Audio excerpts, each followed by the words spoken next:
Welcome to part 2 of Painting Away Your Pain with Teresa, and I promised that I would talk about painting the chakras. So most of you probably are already familiar with the word. It's a Sanskrit word that means spinning wheel or spinning energy. They are energy centers that are located within our body. As again, most of you probably are aware, you see it everywhere these days, but if you haven't, they are these beautiful vortexes sort of within our body. The first one starting at the very base of our spine. It is red in color, has to do with connecting to our tribe, connecting to the earth, feeling safe, or its opposite, feeling fear.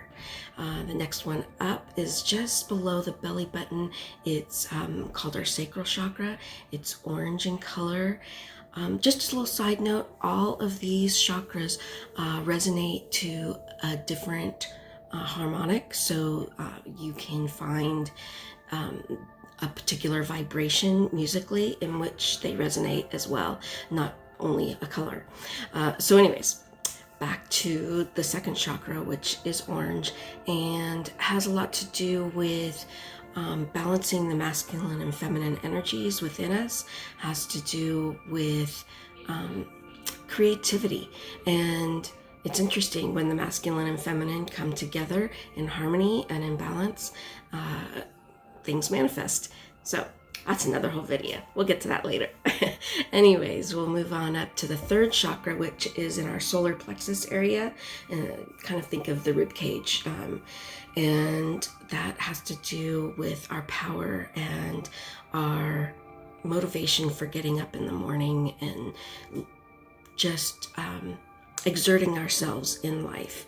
And that is represented by yellow. Then we'll move on a little bit further up to the heart-centered chakra, which is not necessarily the same as your physical heart. It is very close, and it's represented by two colors. Most often it is represented by green, like a deep, beautiful emerald green, but at a more subtle level, it can be represented by pink. And our heart center, of course, has to do with our heart and our I was going to say emotions. That kind of moves up into the throat chakra a little bit more, but the heart has to do with integrating the three lower chakras, which have to do with earthly matters, and the three upper chakras that we have yet to get to that have to do with more spiritual matters. And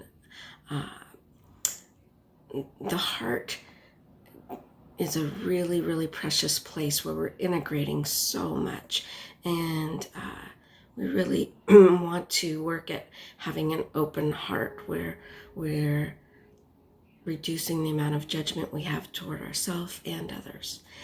So moving on up here, coming up to the throat chakra, which is really represented by this beautiful turquoise type color like you see me wearing, and has to do with our ability to speak our truth, to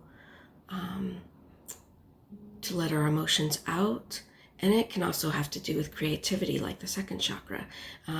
When we speak, when we think, when we feel, all of these things go into creating our experiences in life. So that's the second, or I mean, the fifth chakra. And now we'll move on to the sixth, which is the third eye center. And this connects to our pineal gland, and opening this center, which is represented by the color indigo, sometimes a purple. Anyways, this color has a lot to do with our intuition. And the idea of this third eye is that we're not seeing so much with our human eyes, but with an eye of insight that brings things together, allows us to see things as if we're putting on God goggles and having a higher perspective. And then this leads up into our crown chakra, which has to do with opening our connection to source. Whatever we feel source is, it doesn't really matter, but your idea of the creator, spirit, and your higher self, and all the other chakras, except for the first and the seventh, open up front to back, whereas the first and the seventh, which is represented usually by a beautiful violet white light. So the root chakra opens to the earth, and the crown chakra opens up to above, and it allows us to connect to our source, to our sense of our higher self, our spirit, however you see that or connect with that. So these are 7 of the chakras that are located within our body. There are many, many more, but when these are aligned, we feel a greater sense of health and well-being. And I started to think about energetically these chakras in my life and began to paint each color and just really focus on each chakra as I did the painting. And I had a profound experience of healing and really, really felt that it's an important thing that someone who loves art and needs to heal could incorporate into their life. So join me on the 3rd video where we're going to dive into alcohol inks, and you may want to gather some supplies. I'm going to quickly go through some things. You'll want 91% alcohol, not the 70%. It just allows you to work with this medium a little bit better. And just so you're aware, this medium is highly uncontrollable. It's not easy, but that's kind of part of the fun of it. And then you might want a smaller bottle like this. This has a needle nose tip.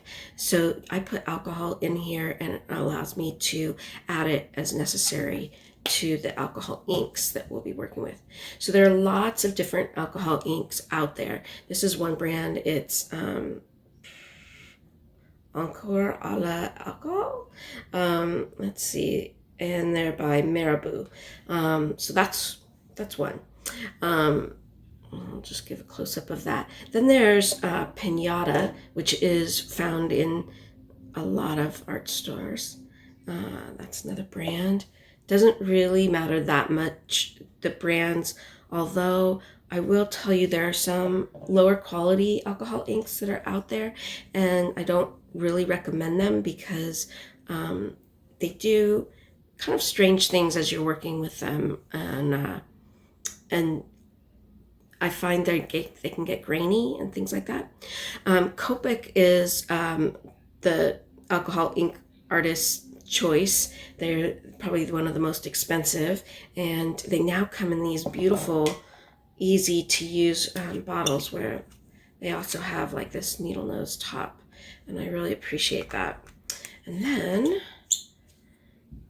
this is, just so you're aware, they're older looking bottle, but I think they're discontinuing these and just using the new one. Okay, so what else do you need? You're gonna need some paper.